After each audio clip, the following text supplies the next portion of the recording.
Assalamualaikum warahmatullahi wabarakatuh. Perkenalkan, nama saya Siti Aulia Zuriati dari kelas 283B, mata kuliah Perencanaan Strategi Sistem Informasi. Pada video kali ini, saya akan menjelaskan tentang Rencana Strategis Pasca Sarjana UIN Raden Fatah Palembang. Pasca Sarjana merupakan program pendidikan yang menghasilkan lulusan magister dan doktor. Tugas pokok pasca sarjana tersendiri yaitu satu, menyelenggarakan pendidikan dan pengajaran, yang kedua, menyelenggarakan penelitian, yang ketiga, mengembalikan jaringan dan kemitraan dengan stakeholder. Pasca sarjana memiliki beberapa program studi. Yang pertama yaitu studi Islam, yang kedua ilmu Al-Quran dan tafsir, yang ketiga sejarah peradaban Islam, keempat ekonomi syariah, kelima pendidikan agama Islam, keenam manajemen pendidikan Islam, ketujuh hukum keluarga. Visi dari pasca sarjana tersendiri yaitu pasca sarjana UIN Raden Fatah Palembang berkualitas dan menjadi kiblat dalam keunggulan pengembangan keilmuan berdasarkan nilai-nilai Universitas Islam dan Budaya Melayu Nusantara yang disegani secara nasional serta dunia internasional pada tahun 2035. Misinya yaitu menyelenggarakan program studi berkualitas pada jenjang magister dan doktor dalam pengembangan kajian multidisipliner berbasis nilai-nilai Islam dan Budaya Melayu Nusantara. Tujuan umum pasca sarjana Universitas Islam Negeri Raden Fatah bertujuan menyiapkan tenaga sarjana setingkat magister dan doktor yang beriman, bertakwa, berakhlak mulia, serta memiliki kemampuan untuk meneliti, menerapkan, dan mengembangkan ilmu-ilmu keislaman. Sasaran strategis dari pasca sarjana yaitu strategis untuk mencapainya sasaran, yaitu terciptanya suasana akademik fasilitas yang mendukung peningkatan daya saing lulusan di tingkat nasional, yaitu dengan melakukan hal-hal sebagai berikut. 1. Membangun sistem penjamin mutu internal pasca sarjana berdasarkan ketetapan Universitas Islam Negeri Raden Fatah Palembang. Yang kedua, memberdayakan kegiatan manusia sesuai dengan bidang, sehingga dapat meningkatkan kualitas proses pembelajaran. Yang ketiga, mendorong peningkatan kualitas keilmuan dosen pasca sarjana melalui berbagai kegiatan, seperti seminar, workshop, pelatihan, dan lain-lain. Yang keempat, yaitu meningkatkan kapasitas daya tampung mahasiswa dan kualitas bekerja mahasiswa pasca sarjana agar lulus tepat waktu dan mampu sesuai dengan bidangnya.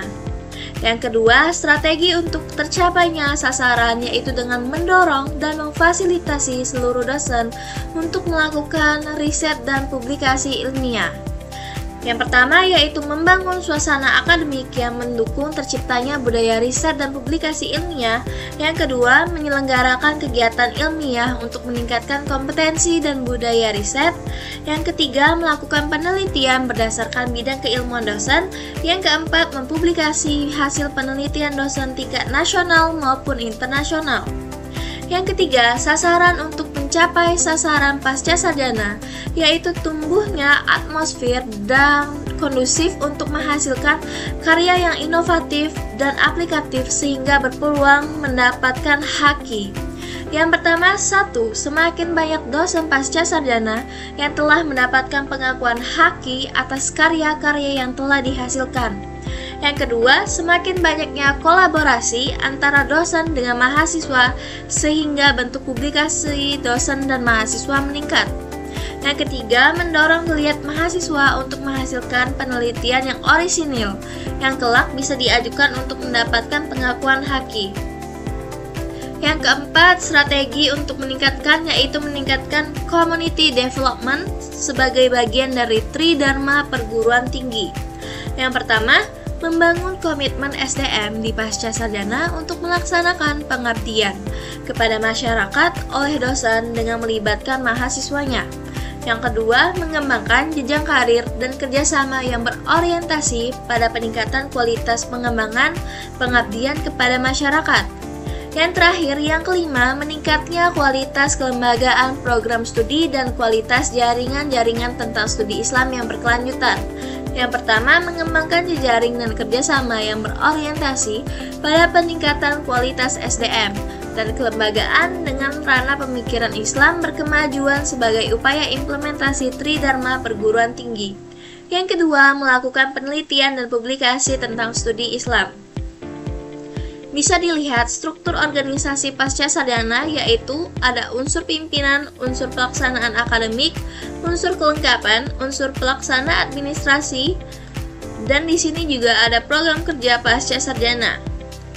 Yang pertama yaitu menyediakan program pembelajaran magister S2 dan dokter S3. Yang kedua, melakukan publikasi ilmiah dan penelitian pusat. Yang ketiga, pengabdian kepada masyarakat.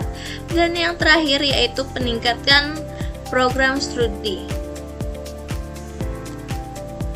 Selanjutnya yaitu permasalahan yang ada pada pasca sarjana UIN Raden Fatah Palembang, yaitu yang pertama, permasalahan navigasi yang sulit. Yang kedua, proses bimbingan.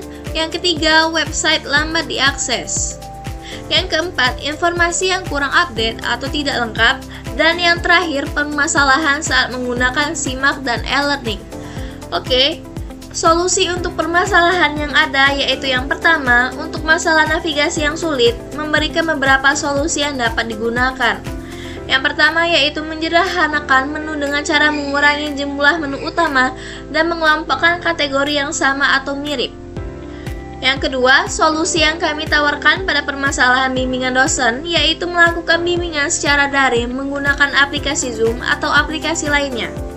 Yang ketiga, untuk masalah website yang lambat diakses, kami menawarkan beberapa solusi. Yang pertama, mengurangi jumlah HTTP request dengan cara menggabungkan file CSS dan JavaScript supaya permintaannya lebih sedikit. Yang keempat, untuk informasi yang kurang lengkap, kami menawarkan solusi yang bisa digunakan. 1. Perbaiki dan lengkapi konten secara berkala. Kedua, membuat halaman khusus. Yang ketiga, sediakan notifikasi atau pengumuman. Yang keempat, sediakan form kontak resmi. Dan yang kelima, untuk masalah login, kami memberikan solusi yaitu 1. Perbaiki sistem autentikasi. Yang kedua, optimalkan database dan server down saat pengambilan KRS. Itu yang pertama, upgrade kapasitas server. Yang kedua, gunakan load balancer. Dan yang terakhir yaitu error saat mengumpulkan tugas. Yang pertama, perbaiki sistem upload. Yang kedua, optimalkan format file. Dan di sini juga ada rekomendasi rencana sistem untuk tambahan di web aplikasi pasca sarjana. Kami merekomendasikan untuk menambahkan fitur MAPRO, Mahasiswa Program Pertukaran. Di dalam web aplikasi pasca sarjana, fungsi dari MAPRO itu sendiri untuk membuat sistem informasi yang menghubungkan kerjasama internasional dengan UIN Raden Fatah Palembang. Agar memudahkan mahasiswa dan dosen mengetahui siapa saja yang bekerjasama dengan UIN Raden Fatah, hal ini diharapkan bisa memudahkan mahasiswa mengetahui di mana saja program MAPRO dijalankan. Dan bisa dilihat juga di sini ada contoh BPMN dalam menggunakan SIMAK untuk pengambilan KRS bagi mahasiswa pasca sarjana UIN Raden Fatah Palembang. Baik, mungkin itu saja video penjelasan saya pada kali ini. Saya mohon maaf apabila banyak kesalahan dan kata-kata. Saya memohon ampun. Wassalamualaikum warahmatullahi wabarakatuh.